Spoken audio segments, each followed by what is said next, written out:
Andrés Salazar sat at the head of the council table with his back to the glass wall that rose from floor to ceiling, Milan spread out below like a living map of everything he owned and everything that could still betray him.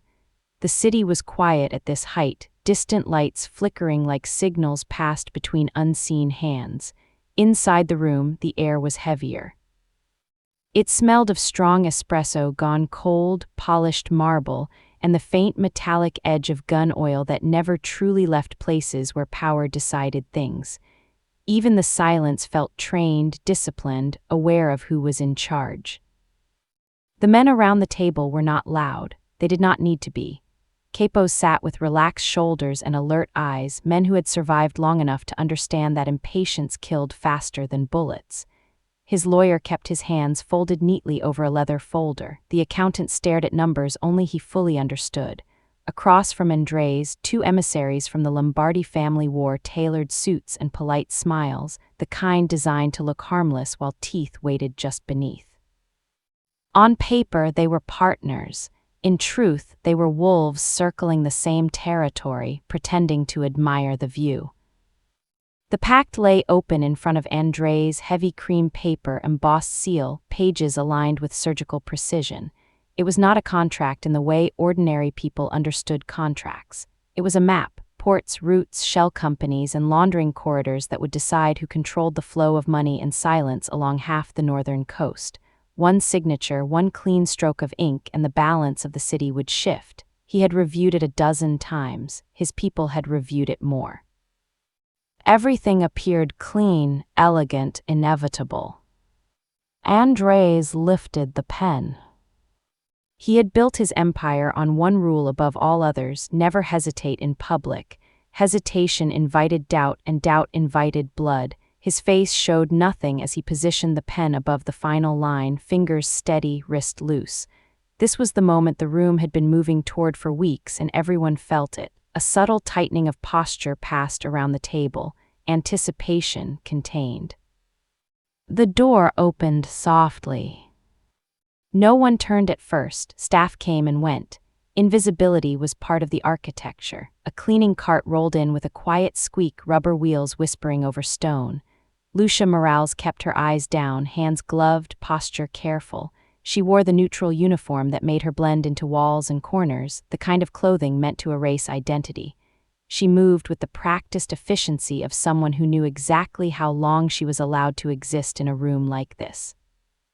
She crossed behind the chairs, emptied a wastebasket near the wall, then approached the one beside Andrés. She did not look at him. She did not rush. She lifted the liner, tied it neatly, replaced it with another. To anyone watching, she was part of the floor, the air, something that belonged to the space but did not participate in it. And then, just as she straightened, she lined in. Close enough that only he could hear her, close enough that her breath brushed his ear. "Don't sign this, it's a trap." The words were barely sound, more a vibration than a whisper, and yet they landed inside him with the force of a gunshot.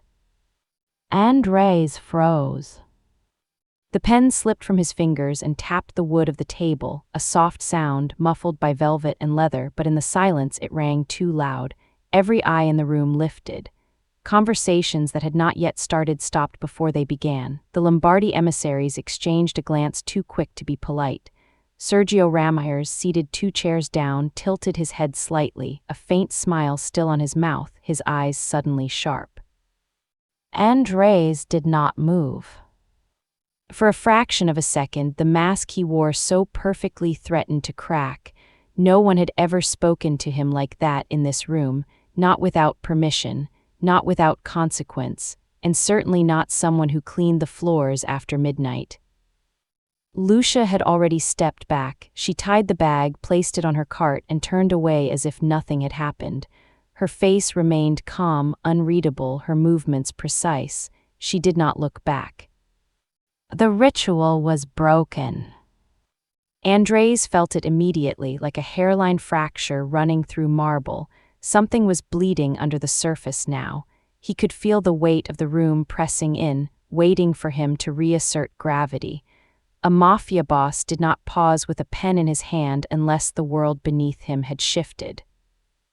Shame rose unexpectedly, sharp and unwelcome, not at being interrupted but at the realization that the only voice to warn him had come from someone the room did not even consider human enough to notice. Someone invisible, someone with nothing to gain. His gaze dropped back to the page, the ink line waited patiently, confident, almost mocking. For the first time since the pact had been placed before him, Andres noticed the subtle reference buried in the text, a numbered annex cited but not attached, a clean omission, elegant, dangerous. He closed his fingers slowly around the pen again, not to sign but to feel its weight. Above the city, above the men, above the deal, the whisper echoed. "Don't sign this." And for the first time in years, Andres Salazar hesitated. Unfolded the moment, Andres Salazar pushed his chair back from the council table and stood without raising his voice, yet the sound of authority rippled through the room louder than any shout. He said he needed 5 minutes, and the way he said it was not a request, it was a command, polished, calm, and edged with something dangerous. The Lombardi emissaries exchanged a glance too smooth, too rehearsed, while Sergio Ramirez leaned back with an easy smile that did not reach his eyes. Andres did not wait for permission, he turned and walked toward the exit, his footsteps steady, measured, as if nothing inside him had cracked, even though everything had. Outside the council room, the corridor felt narrow where the lights colder. Lucia Morales was already halfway down the hall, pushing her cart like nothing had happened, like she had not just shifted the gravity of a city. Andres caught up to her in 3 long strides, his voice low, firm, telling her to come with him now. She paused just long enough for fear to flicker across her face. Then she nodded once and followed him in silence past service doors and cameras that blinked like silent witnesses until they reached a small break room rarely used. Andres stepped inside first and closed the door behind them. The click of the latch sounded final. For a moment neither of them spoke. Lucia stood with both hands on the handle of the cart, her shoulders straight, her eyes lowered. Andres crossed his arms, not in threat, but in control, forcing himself to breathe evenly. He told her to explain herself right now, to convince him she was not insane for interrupting a signing that involved blood and ports and futures. She lifted her head then slowly, and when she spoke her voice was quiet but steady. She said she had heard things, conversations she was never meant. Here she said names, Sergio Lombardi, and then another one, Valeria Torres. The last name struck him like a memory he had buried too deep. She said they were using the pact to move hidden debts and poison his empire from the inside, that once he signed, control would vanish piece by piece until he was king in name only. Andres watched her closely, expecting fear or greed or desperation. Instead he saw resolve, the kind that only came from someone who knew exactly what they were risking. He asked why she was telling him. She said because silence would make her complicit, and she could not live with that. The words landed heavier than threats ever had. She admitted she had proof, photos, recordings, documents, but not on her now. She named a time, tonight, and a place. Andres listened, every instinct screaming danger, yet another voice, quieter, more dangerous, whispered that nothing she said sounded careless or invented. He warned her then, without raising his voice, told her that if she was lying she would not just lose her job, she would disappear from every street that mattered. Lucia swallowed, but did not step back.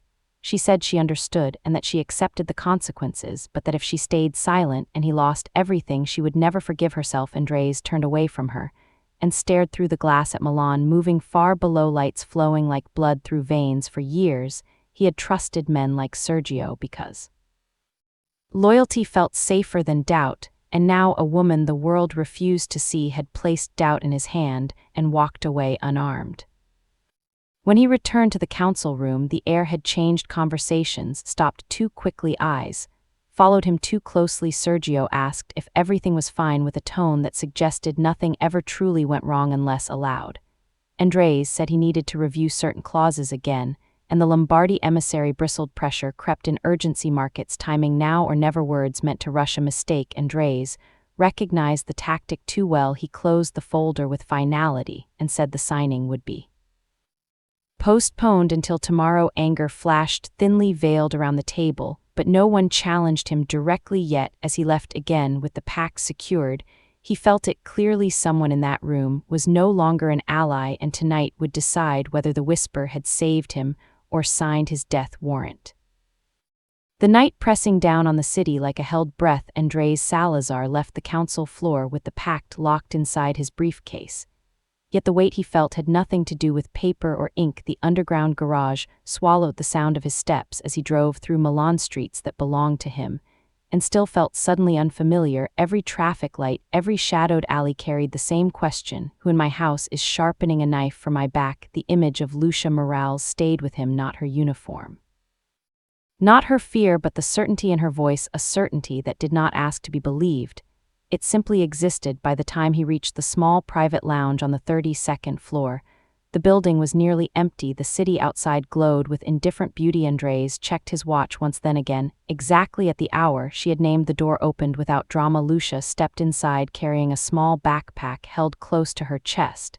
As if it contained something alive, she did not sit immediately. She looked at him, measuring him the way one measures danger, and when she finally spoke, she did not apologize for the risk she was taking. She opened the bag and placed her phone on the table, then folders, then folded papers, photographs, spilled out ledgers marked by hand transfers, circled in red, dates aligned too cleanly to be coincidence. Andres leaned forward as the first recording played. Sergio Ramirez's voice, smooth, confident, speaking of roots and ownership and control, saying once he signs it is finished, followed by a woman laughing softly, a laugh Andres knew too well. Valeria Torres. The sound carried poison now, where once it had carried warmth. Lucia moved through the evidence with practiced clarity, pointing out duplicate clauses, mismatched numbers, the missing annex hidden behind a reference that redirected control away from him piece by piece, until his empire would exist only in name. The deeper he looked, the colder he felt, because nothing was rushed, nothing was sloppy. This was a long betrayal planned by people who knew his habits, his trust, his blind spots, and the worst part was how easily it would have worked. The night deepened as Lucia finished, and silence filled the room, not empty, but heavy. Andres stood and walked to the glass wall. The city below shimmered, unaware that its veins had almost been cut open.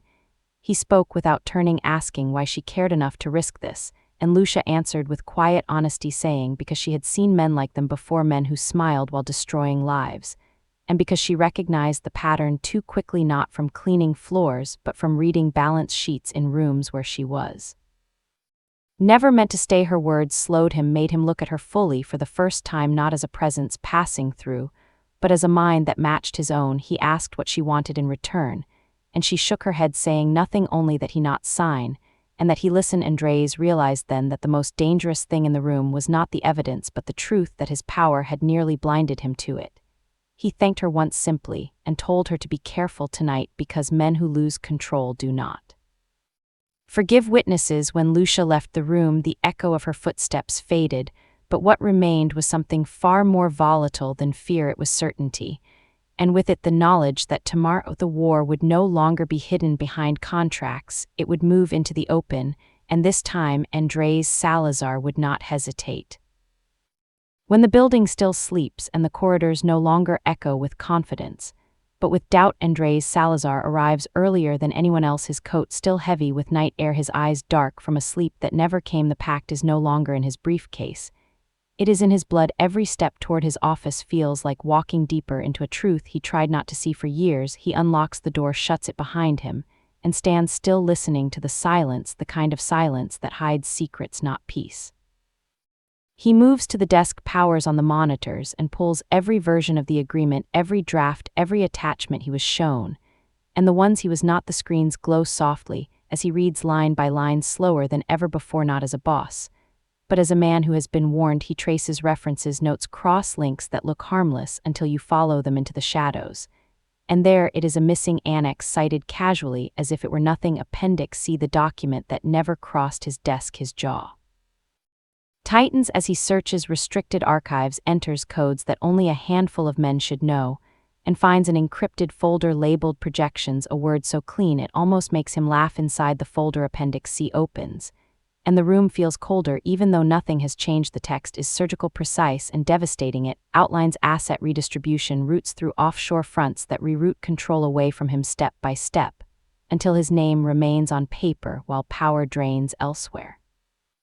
He scrolls faster, now anger and disbelief tangling in his chest, until he sees the beneficiary named Shell Companies tied to a holding registered far from Italy, and when he pulls ownership, records his hands, still the names stare back at him, Sergio Ramirez and Valeria towards his oldest ally, and his most dangerous memory. The betrayal sharpens from suspicion into fact. Andres exhales slowly, then keeps digging because the truth once revealed never stops. He opens financial logs and sees transfers disguised as operational adjustments, millions moving quietly like a river under ice. Every number confirms what Lucia warned him about, and worse, it proves how close he came to handing them everything. 15 years of trust, reduced to a well-executed theft. He leans back finally and closes his eyes, but the night offers no mercy. More files wait, more voices speak.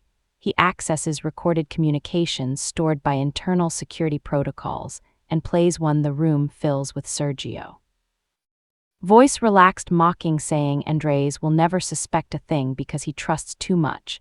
And then Valeria replies, cold, amused, saying that once he signs they will disappear before he even understands what happened. The words cut deeper than threats because they reveal contempt, not desperation. Andres opens his eyes and stares at the ceiling, remembering shared meals, shared risks, shared victories, and realizes loyalty without vigilance is just blindness. The sun begins to rise outside, painting the city in pale gold, but there is no warmth in it for him now because another file surfaces, a contingency plan, a protocol labeled risk management. It outlines steps to neutralize obstacles, including one named Lucia Morales, and beneath it a line that makes his blood turn cold. Pressure through family leverage, medical vulnerability. He grips the edge of the desk and stands abruptly. The room feels too small, the weight of his failure too heavy. He understands in that moment that his silence did not just humiliate her.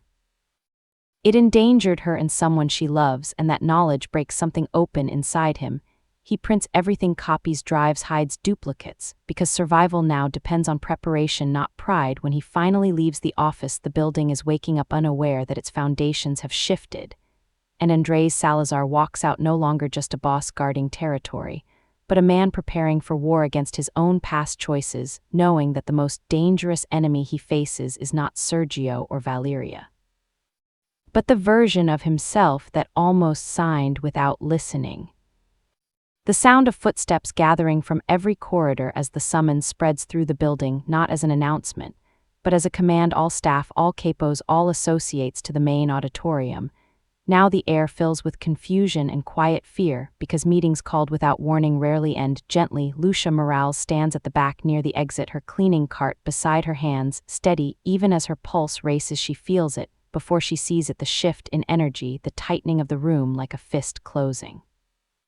Sergio Ramirez walks onto the stage, calm, confident, wearing the face of a man who believes he has already won. Valeria Torres follows, elegant and distant. Her eyes sweep the room once and land on Lucia with satisfaction.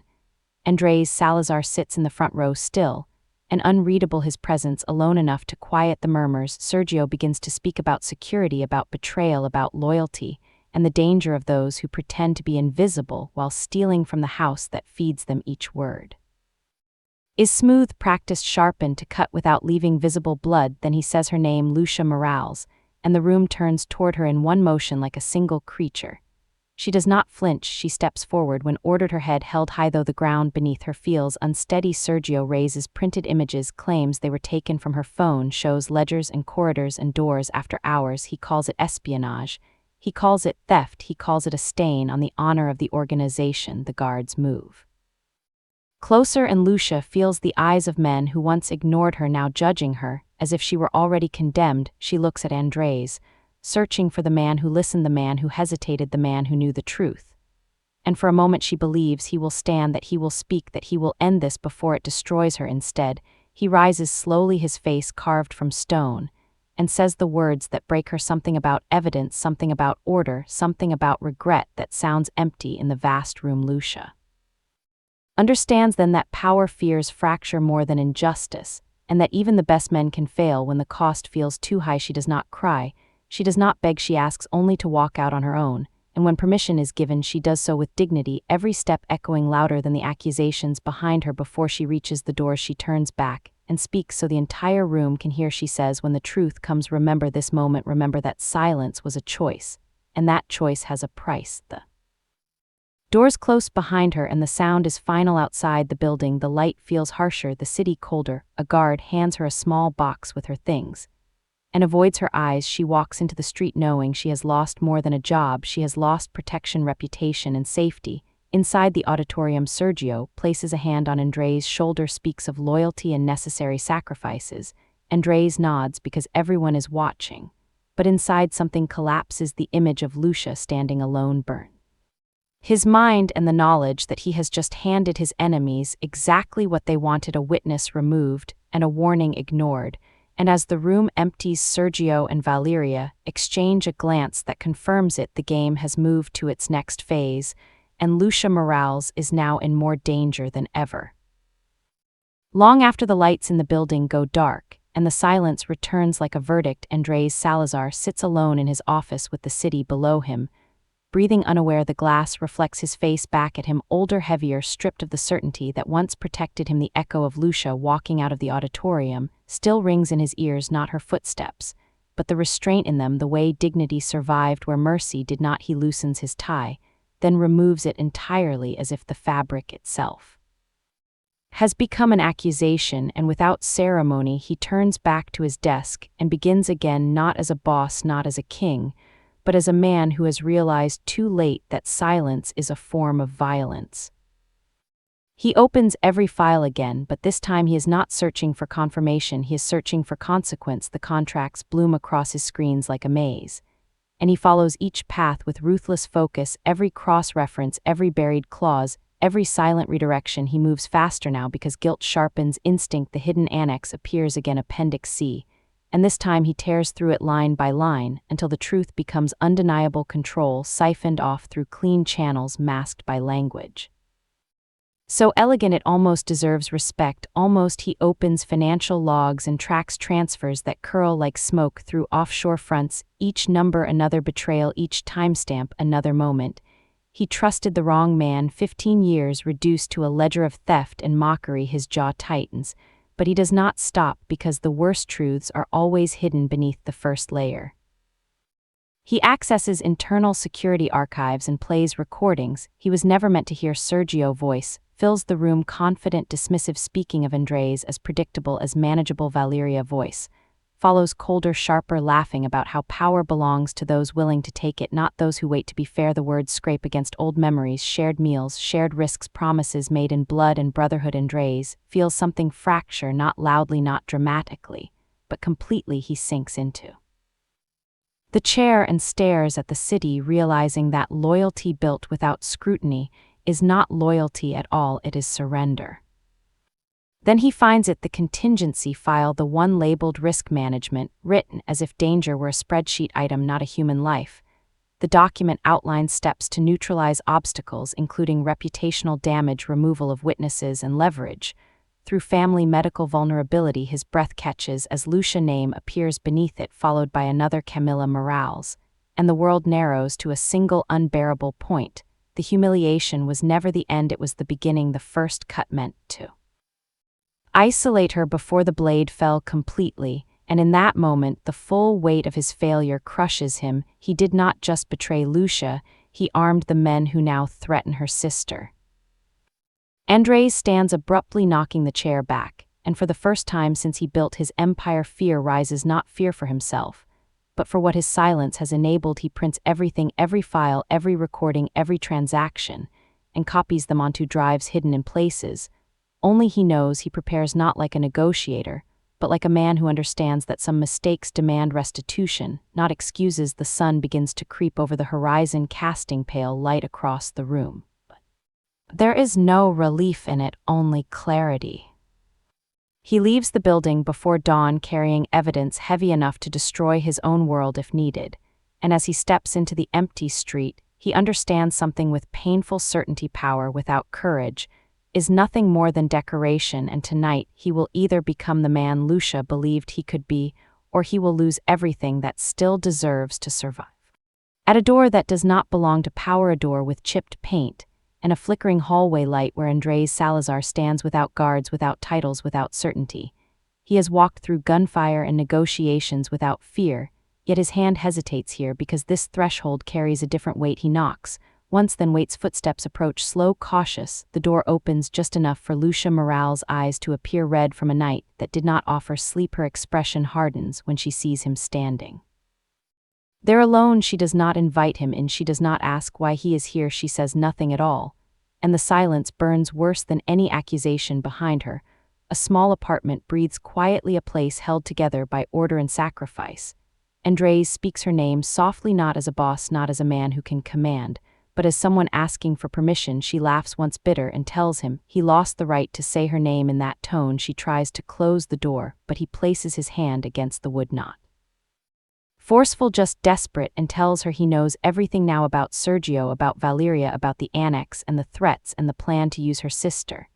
And that he failed her. The door stays half open. Lucia looks at him for a long moment, searching for performance or manipulation and finding only exhaustion and truth. Finally, she steps aside enough to let him enter, not as forgiveness, but as confrontation. Inside the apartment, the air smells of medicine and boiled coffee. A young woman rests on the couch. Pale, fragile, her breathing careful. Lucia introduces her as Camilla. Andres feels his chest tighten, because suddenly the consequences of his silence have a face. Camilla smiles politely, unaware of the storm that nearly swallowed her life.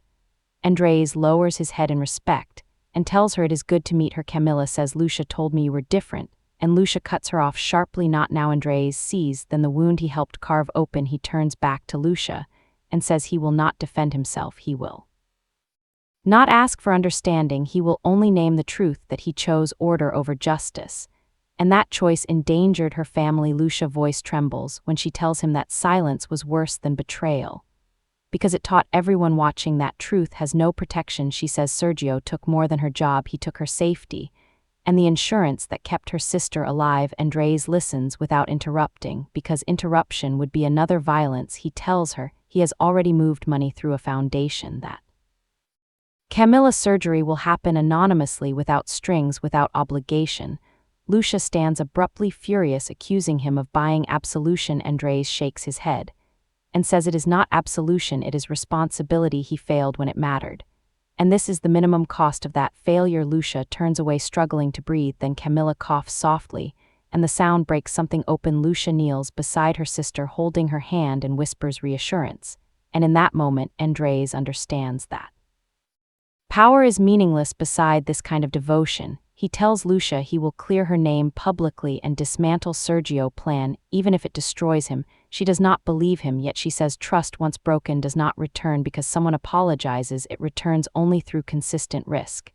Andres accepts this without argument. He leaves the apartment knowing he is not forgiven, but knowing the path forward is finally clear. As he steps back into the street, dawn begins to rise, and for the first time since the council room, he does not look at the city as something he owns, but as something he must now protect, knowing that if he fails again, the cost will not be measured in money or territory, but in lives. Pressure tightening like a wire around the city. Andres Salazar feels it before it is spoken, the subtle shift in tone, the delayed responses, the way familiar faces avoid his eyes. Sergio Ramirez no longer hides his impatience. He walks into Andres' office without knocking, his smile thin, his voice smooth as poison, congratulating him on surviving a difficult day, then casually mentioning that accidents happen in Milan, especially to people without protection. Andres keeps his face still while every instinct screams danger. Sergio places a phone on the desk, showing photos of Andres outside. Lucia building proof that he is being watched, proof that Mercy will be punished. Valeria Torres appears moments later, elegant, amused, circling the room like a spectator at a fight. She has already bet on. She lays out the choice, clearly: sign the pact today or watch consequences unfold quietly somewhere no one will trace back to them. Andres understands then that hesitation has become a liability, not just his power, but to Lucia life. He agrees, outwardly cancels the exposure meeting and tells them what they want to hear, and when they leave he feels the weight of the lie settle heavy in his chest, because this silence is different. It is not fear for himself, it is fear for someone who has already suffered too much. Lucia senses the shift immediately when Andres calls her, his voice distant, controlled. Wrong. He tells her the meeting is postponed, and she hears what he does not say. Danger has entered the room, and he is trying to hold it alone. She refuses to be protected by ignorance. As night falls, she pulls on a dark jacket, moves through streets she knows by heart, and enters the building through a service door using codes that never change. The corridors welcome her like an old ghost. She moves without sound, without hesitation, straight to Sergio's office. The door is unlocked. Inside, chaos reigns, folders open, papers scattered, as if he left in a hurry. Lucia searches, quickly finding forged contracts, transfers, false evidence, prepared to destroy Andre's reputation. Then she sees it, a pen holder on the desk, heavier than it should be. She lifts it, revealing a recorder. Her hands shake as she presses play. Sergio's voice fills the room, cold, threatening, saying if Andres does not sign, Lucia and her sister will suffer consequences. Valeria's voice follows, calm, precise, confirming the plan. Lucia saves the recording, her heart pounding, because this is no longer about exposure, it is about survival. Before dawn, she is at Andre's door, knocking hard. When he opens, she pushes past him, plays the recording, and watches the color drain from his face. The proof is undeniable now, not financial, not strategic, but murderous. Andres sinks into the chair, realizing his attempt to protect her by lying nearly cost them everything. Lucia stands over him, fierce, unbroken, telling him they end this today, or they will never be free. He nods, finally, not as a boss, but as an ally, calling for the emergency council and inviting not just capos, but auditors, inspectors, anyone who can ensure truth cannot be buried this time. As the sun rises over Milan, the city breathes, unaware that its shadows are about to be dragged into the light. And for the first time since the whisper, Andres and Lucia stand on the same side of the coming storm, knowing that power built on silence is about to collapse, and that whatever survives must be earned in full view. The council chamber filled beyond capacity, and the air thick with anticipation. Andres Salazar stands at the head of the table, not seated this time, but upright, hands resting on the marble, as if anchoring himself to the truth. The capos line the walls, some curious, some wary, some already afraid. Auditors sit stiffly with files in their laps, and two unfamiliar men in dark suits stand quietly near the back, their presence unnoticed by those who think power still belongs only to the loudest voice. Sergio Ramirez and Valeria Torres take their seats, confidently exchanging a look that carries victory, because they believe this gathering will end with ink on paper and silence restored. Andres begins to speak, thanking everyone for coming on such short notice, his voice steady, controlled, carrying through the room like a blade drawn slowly from its sheath. He says the pact with the Lombardy interests must be addressed openly and immediately, because what was presented as alliance is in truth an act of theft. A murmur spreads. Sergio smiles and prepares to interrupt, but Andres raises one hand, and the room obeys. He gestures toward the door, and Lucia Morales walks in, not in uniform, not hidden behind a cart, but dressed simply, her back straight, her eyes clear. The room shifts as recognition sparks, whispers ripple. Men who once ignored her now stare, as if seeing a ghost. She takes her place beside Andres, and without preamble he hands her the floor. Lucia speaks calmly, explaining how two versions of the pact exist, one clean, one poisoned. She displays documents on the screen behind them, pages scrolling, figures aligning, patterns impossible to deny. She plays recordings. Sergio's voice fills the chamber, threatening, leveraging life. As collateral, Valeria's voice follows, cold and deliberate, laughter stripped of charm. The room erupts. Some men shout, others retreat inward, realizing the ground beneath them has moved. Sergio stands, accusing, screaming about betrayal, about manipulation, but his words fall flat against the weight of evidence. Valeria tries to regain control, questioning legality, calling it fabrication.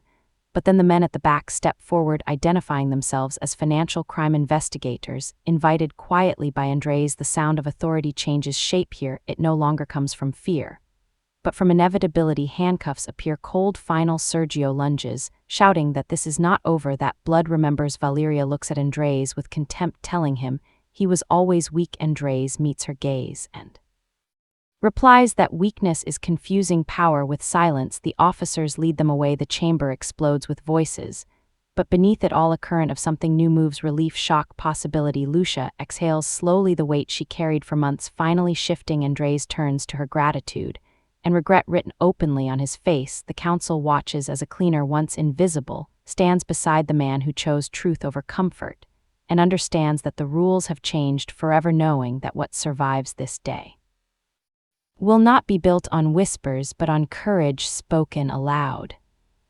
In the quiet that follows a storm, when the city exhales without knowing why, Andres Salazar stands alone on the terrace, watching Milan move again, Traffic resumes, cafes open, voices return to the streets below.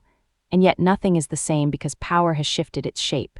The council chamber is empty now, the marble wiped clean of tension, but the echo of truth still lives in the walls. Lucia Morales stands beside him, not close, not distant, simply present, and that alone feels like victory because presence was once denied to her hours earlier. Sergio Ramirez and Valeria Torres were taken away, their threats reduced to paperwork, their confidence stripped by the same evidence they thought would protect them. And still Andres does not feel triumph, he feels responsibility heavier than any empire he has carried. Lucia breaks the silence, first telling him that Camilla's surgery is scheduled, that Hope now has a date. Andres nods relief, softening his features, and says he will ensure protection not through shadows but through transparency. And she studies him, searching for the man who hesitated and finding instead someone reshaped by consequence. Later that day, the council reconvenes, smaller, quieter, different. Andres speaks of restructuring, of legitimacy, of removing systems that reward silence and replacing them with accountability. Lucia is offered a seat not as a symbol, but as authority, head of operations and financial integrity, a role that once belonged only to men who mistook fear for respect. She accepts not with gratitude but with clarity, because this is not a gift, it is recognition. The days that follow test them. Loyalists whisper, rumors move, threats linger at the edges, yet nothing breaks because truth has allies, patience, discipline, and light. Camilla's surgery succeeds,